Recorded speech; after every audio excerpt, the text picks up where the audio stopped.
నిన్ను నువ్వు హెచ్చించుకోకూడదు, ఎదరు దూషించకూడదు. ఈ యొక్క పరిసరుడు రెండు రెండు రకాలుగా ప్రార్థన చేశాడు. ఒకటి ఒకే రకంగా ప్రార్థన చేశాడు. ఎలా చేశాడు? ఆకాశం కళ్ళెత్తి నేను చాలా రొమ్ము కొట్టినట్టు నేర్చుకున్నాడు. కనుక మన వ్యక్తిగత జీవితంలో నీకు నువ్వు పరిశీలించుకుంటూ ప్రార్థన చేసుకుంటే గొప్ప ఆశీర్వదింటారు. కనుక శంకరి నీతిమంతులుగా తెచ్చిపడ్డారు. కనుక ఇప్పుడు ఏంటంటే నిలవబడి ఎలబడి చెప్పండి. ప్రార్థన ఒకటి నిలవబడి ఏంటి 10వ నిలవబడి రాసుకోండి. ప్రార్థనలు చేయాలి. ప్రార్థనలు చేస్తున్నారు. ఎలా చేయాలి? నిలవబడి. తర్వాత నెహెమ్యా గ్రంథము 1:4 ఎలా ప్రార్థన చేయాలి చూద్దాం. నెహెమ్యా గ్రంథము 1:4 చదువు త్వరగా.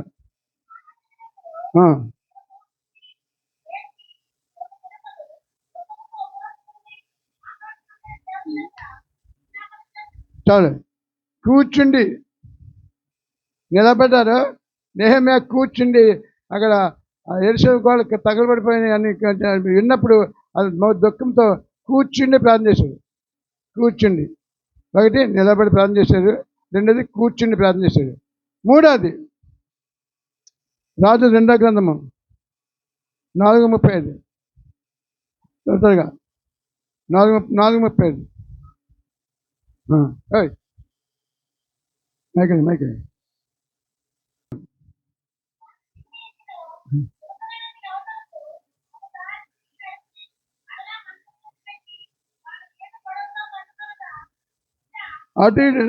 అటు ఇటు నడుస్తూ ఒక అబ్బాయి చనిపోయి దైవజనుడు వచ్చాడు. ఇంటికి వచ్చి ప్రార్థన చేశాడు. అదొక స్టోరీ. ఏదంతా చెప్పి టైం సరిపోదు. నడుస్తూ ఆ ఇంటిలో నడుస్తూ ప్రార్థన చేశాడు.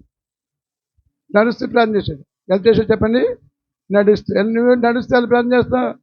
ఎలా చేయాలి? మనం రోడ్డు నడుస్తుంటాం. కళ్ళు చేస్తావా? కళ్ళు చేయకూడదు.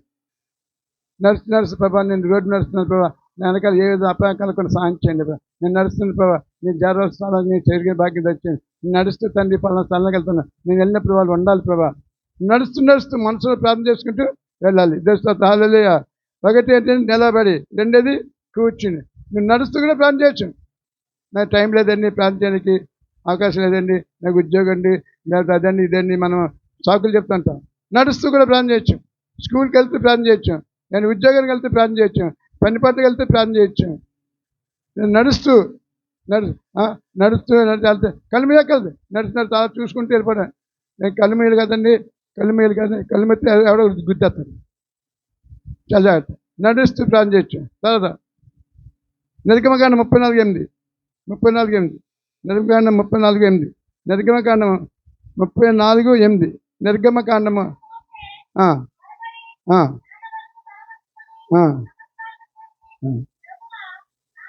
తల వంచుకొని మళ్ళీ తమా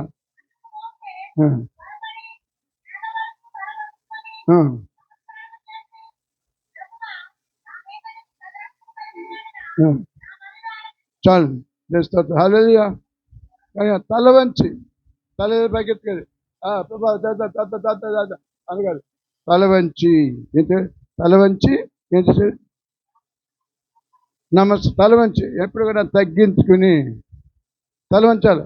నేరుగా వేసుకో తల తిప్పేస్తారు. తల వంచి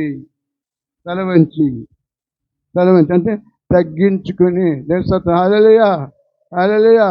తల ఊపుతూ ఒళ్ళు ఊపుతూ ఇలా ప్రభా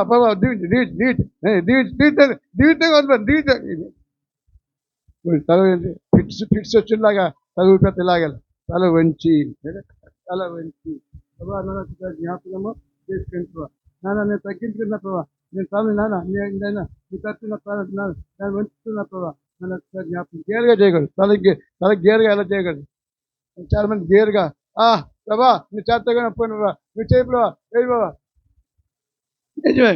ఆకాశం కన్నులు ఎత్తున్నారు. అక్కడ కన్నులు ఎత్తన్నారు. కానీ ఎక్కడంటే తల వంచి ఏంటంటే తల వంచుదామా, తగ్గించుకుందామా. తిమోతి మధ్యపత్రిక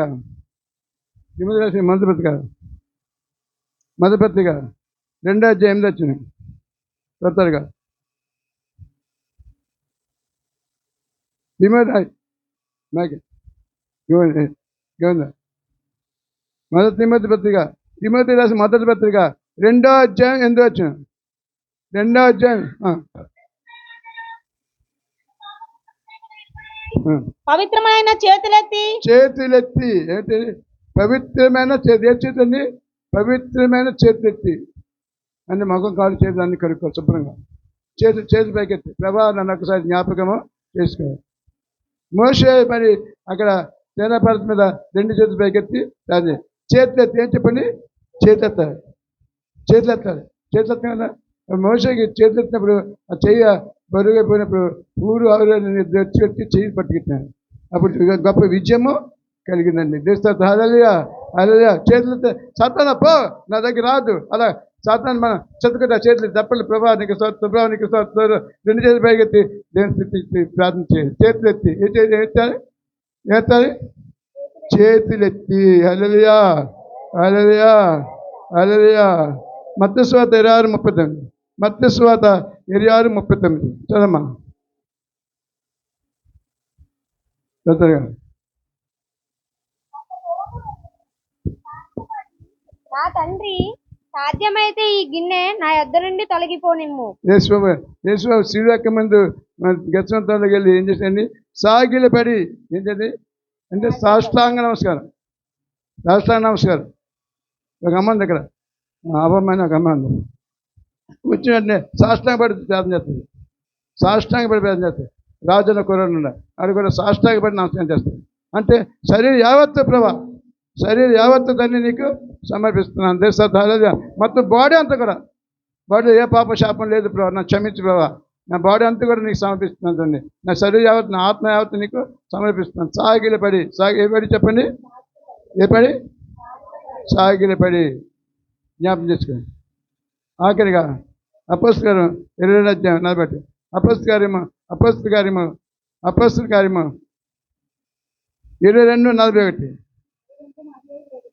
21:40. యేసు ప్రభు మోకరించి రాసింది. అపోస్తల పౌలు మోకరించి ఆఖరిగా ఫిలిప్పీ ఏంటిదండి? మొదటి 2:15 ప్రతి మోకాలు యేసు నామమున వంగవలెను. మోకరించి ఆ లాస్ట్గా యేసు ప్రభు కూడా మోకరించి ప్రార్థన చేశాడు. మరి సొలొమోను మోకరించి ప్రార్థన చేశాడు. అలాగే దానియేలు మోకరించి ప్రార్థన చేశాడు. మోకాళ్ళ అనుభవం చెప్పండి. మోకాళ్ళ అనుభవం. మోకాళ్ళు అంటే ప్రతి మోకాలు యేసు నామమున అది మోకాళ్ళు. ఈ మరి ఎన్ని విషయాలు చెప్పాను నేను? 1 2 3 4 5 6 7 మోకరించి. ఈ 7 విషయాలు కూడా మీరు జ్ఞాపం చేసుకున్నారు. దయచేసి మీరు ప్రార్థన ఎలా ప్రార్థన చేస్తారు, 7 విషయాలు ఏ రీతికి మీరు ప్రార్థన చేయడానికి అవకాశం ఉంటుందో ఆ రీతి చేయండి. దయచేసి కొంతమంది అనారోగ్యస్తుంటారు, కొంతమంది బీపీ షుగర్తో ఉంటారు. కనుక అనారోగ్యత ఏ విధంగా చేయాలి? కూర్చి చేయాలి, నిలబడి ప్రార్థన చేయాలి. కానీ ఆరోగ్యం ఉన్నారు, నిలబడి ప్రార్థన చేయాలి, మోకరించి ప్రార్థన చేయాలి. ఎవరు శాస్త్రానికి ప్రార్థన చేయాలి. మిమ్మల్ని మీరు సరి చేసుకుంటూ ఈ 7 విషయాలు ఏ రీతి ప్రార్థన చేయగలరు? మీకు అవకాశం 7 విషయాలు ఏదో నేర్చుకో.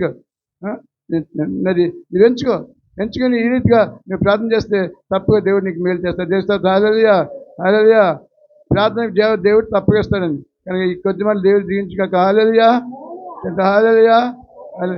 సజీవ సువార్త అనే ఈ కార్యక్రమం ద్వారా, మరి ఈ ఛానల్ ద్వారా మీరు దూరదేశంలో, ఈ దేశంలో ఉన్నారు, ఇండియాలో ఉన్నారు, ప్రతి ఒక్క దేవుని వాక్యం విన్నారు.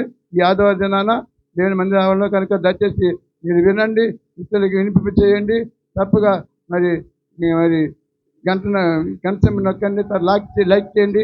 తప్పుగా దేవుడు మిమ్మల్ని మీ కుటుంబాన్ని ఇతరులకి షేర్ చేయండి. సజీవ సువార్త అనే యొక్క కార్యక్రమం ద్వారా ఈరోజు ఏమైనా మాటలు ఏంటంటే ప్రార్థన ఎన్ని రీతిలో చేయొచ్చు అనే అంశం చెప్పి ఉన్నాను. దయచేసి మీరు ఆలకించినారు కనుక ఈ ప్రార్థన ఆలకించిన బిడ్డలు, ఈ వాక్యం బిడ్డలు మీ హృదయంలో ఎక్కువ ప్రార్థించండి. ప్రార్థన ద్వారా గొప్ప కార్యాలు జరుగుతాయి. దేవుడు మిమ్మల్ని మీ కుటుంబాన్ని దీవించుగాక. May God bless you.